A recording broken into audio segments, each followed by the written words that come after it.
Russian Prime Minister faces accusations of rigged elections, but the OECD says his economic projections are out of touch with reality too. It forecasts growth of 4.1% next year and the year after, as a weak business climate and energy inefficiency stifle expansion. That is way below Vladimir Putin's target of more than 6%. The OECD says it could be higher if Russia better exploited its natural resources and skilled workers. It says policymakers should focus on modernising the economy, on energy efficiency and improving productivity in all sectors. So, tumultuous times in Russia. Olivia Sterns is here. Olivia, the protests we've seen, what do they actually mean for Putin, for Medvedev and, of course, the markets? Well, Owen, it looks like this is definitely the biggest test of Putin yet, and markets don't like it.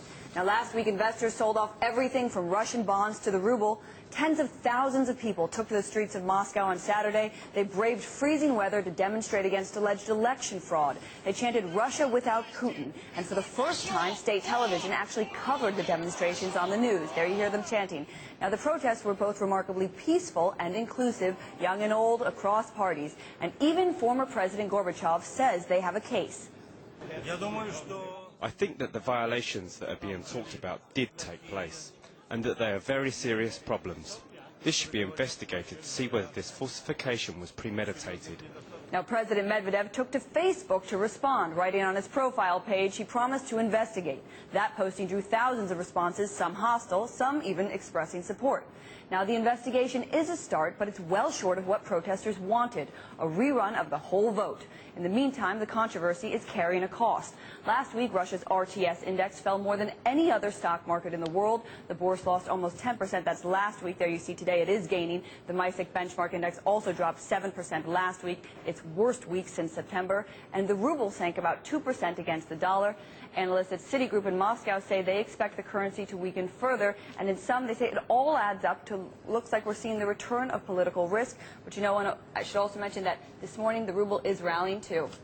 It's interesting, isn't it? Because this is one of the biggest shows of defiance against the Russian authorities that we have seen in an awful long time. But I'm wondering what this means notably for Mr. Putin, who could well be president, or is very likely to be president again in just a few months' time. Yeah, just a few months' time.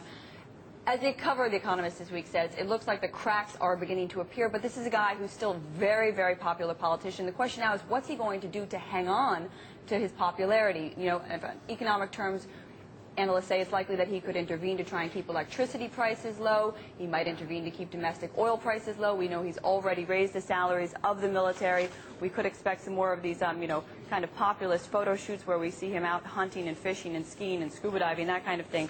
But in some, it does sort of look like the cracks are beginning to appear. Yes, so there's some people who are saying that Mr. Medvedev may be the hitman as well, the fall guy for that. We shall see what happens. Fascinating stuff. Thanks, Olivia.